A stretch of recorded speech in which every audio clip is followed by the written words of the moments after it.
Data centre గురించి ఈరోజు నారా లోకేష్ గారి ప్రెస్ మీట్ కొన్ని మాటలు కొన్ని ఆలోచనలు పంచుకోవాలనుకుంటున్నాను. దాదాపు 30 సంవత్సరాల నుంచి నేను టెక్నాలజీ డొమైన్లో ఉన్నాను. చాలామందికి మా కంప్యూటర్ మ్యాగజైన్ ఇవంతా తెలిసిందే.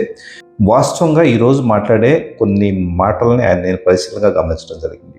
ఏ లీడర్కైనా కూడా ముఖ్యంగా గ్రోత్ మైండ్ సెట్ ఉండే వ్యక్తికి ఎమోషన్ కంటే కూడా ఫ్యాక్ట్స్ అండ్ ఫిగర్స్ అవసరం. ఎప్పుడైతే క్లారిటీ ఆఫ్ థాట్ ఉంటుందో, మనం చేసే పని పట్ల స్పష్టత, అది ఎలాగ ఎగ్జిక్యూట్ అవుతుంది, ఎక్కడెక్కడ అబ్స్టికల్స్ ఉన్నాయి, ఎలాగ ప్రోగ్రెస్ అవ్వాలి, లాంగ్ టర్మ్లో విజన్ ఎలా ఉంది, లాంగ్ టర్మ్లో దాని రిజల్ట్స్ ఎలా ఉంటాయి, ఇలాగా ఎవ్రీథింగ్ ఒక టైం లైన్ పట్ల స్పష్టత ఉన్న వ్యక్తికి ఫ్యాక్ట్స్ అండ్ ఫిగర్స్తో వెళ్తారు. అంటే దే హ్యావ్ కోర్ అండర్స్టాండింగ్.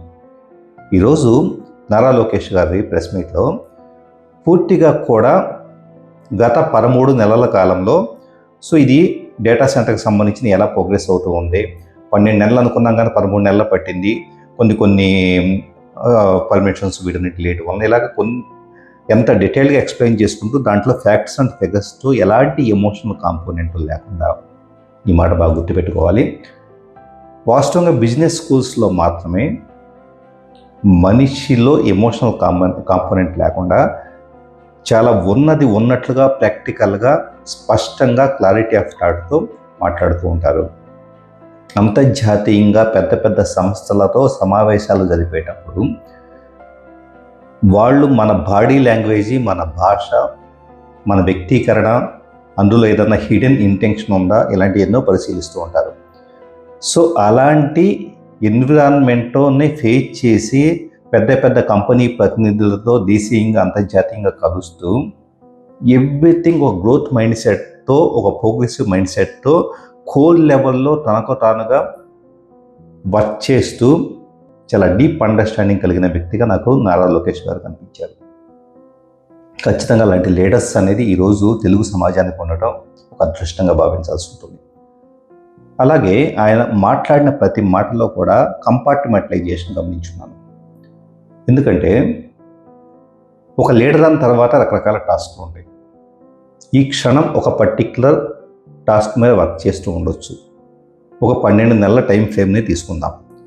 ఒకరోజు ఏదో సంథింగ్ దానికి సంబంధించిన మీటింగ్ ఉంటుంది, ఇంకో రోజు ఇంకొక గ్రూప్ ఆఫ్ పీపుల్తో మీటింగ్ ఉంటుంది, కొన్ని ప్రాజెక్టులకు సంబంధించేసి ప్రోగ్రెస్ ట్రాక్ చేయాల్సి ఉంటుంది. ఇలాగ చాలా చాలా యాక్టివిటీస్ జనరల్ పబ్లిక్తో కలుస్తూ ఉండాలి, లేదా ప్రతిపక్షాలు మాట్లాడే వాటికి సంబంధించి రెస్పాండ్ అవుతూ ఉండాలి, మీడియాలో మాట్లాడుతూ ఉండాలి. ఇలా ఇన్ని రకాల టాస్కుల్లో ఒక గ్రోత్ మైండ్ సెట్తో ఒక పర్టికులర్ టాస్క్ మీద 12 నెలల క్రితం ఆలోచించినప్పుడు అది ఎక్కడ దాకా వచ్చింది, ఎక్కడెక్కడ పర్మిషన్స్ సెంట్రల్ గవర్నమెంట్ నుంచి కావచ్చు, ఎక్కడైనా డిపార్ట్మెంట్స్ నుంచి ఏమేమి అవుతున్నాయి, ఇదంతా అర్థం చేసుకుంటూ దాన్ని ట్రాక్ చేస్తూ మానిటర్ చేస్తూ పీపుల్ కోఆర్డినేట్ చేసుకుంటూ దాన్ని సక్సెస్ఫుల్గా ఒక స్టేజ్కి తీసుకురావటం అనేది కేవలం కమిట్మెంట్ ఉన్న లీడర్స్ మాత్రమే చేయగలుగుతారు.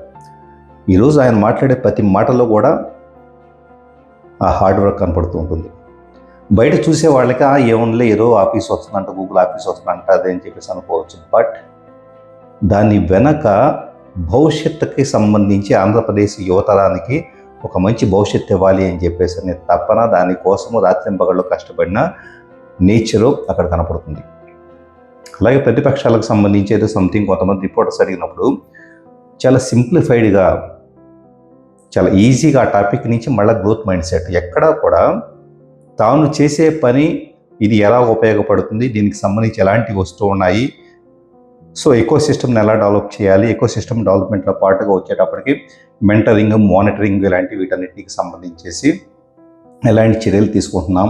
అలాగే లోకల్గా స్కిల్ డెవలప్మెంట్ అనేది నేను ఏదో సందర్భంలో నేను ఫేస్బుక్లో రాసున్నాను, నెక్స్ట్ ఇక్కడ లోకల్ స్కిల్ డెవలప్మెంట్ మీద ప్రభుత్వం ఫోకస్ చేయొచ్చు అని చెప్పేసి జస్ట్ నా అంచనా కొద్దీ రాస్తే ఈరోజు లోకేష్ గారి ఆలోచన తగ్గించి సేమ్ వచ్చిందంటే కేవలం ఏదో సంస్థలను ఒప్పించేసి ఆ సంస్థలతో టైప్ అయ్యేసి ఇక్కడ స్టార్ట్ చేయటమే కాదు, ఇక్కడుండి యువతరం వీటి ద్వారా ఎలా బెనిఫిట్ పొందాలి అన్నదానికి, వాళ్ళ స్కిల్స్ అప్లిఫ్ట్ చేయడానికి సంబంధించిన ప్రణాళికలు రచించడం అనేది కేవలం సుదీర్ఘకాలమైన విజన్ ఉన్న లీడర్స్ మాత్రమే చేయగలుగుతారు. సోషల్ మీడియాలో రకరకాల కాన్షియస్నెస్ ఉండే పీపుల్ ఉండొచ్చు. కొంతమందికి ఇలాంటివన్నీ నచ్చవచ్చు, నచ్చకపోవచ్చు, వ్యక్తిగత అభిప్రాయాలు ఉండొచ్చు. కులాల వారీగా, వర్గాల వారీగా, పార్టీల వారీగా విభజించిపోయి ఉండవచ్చు.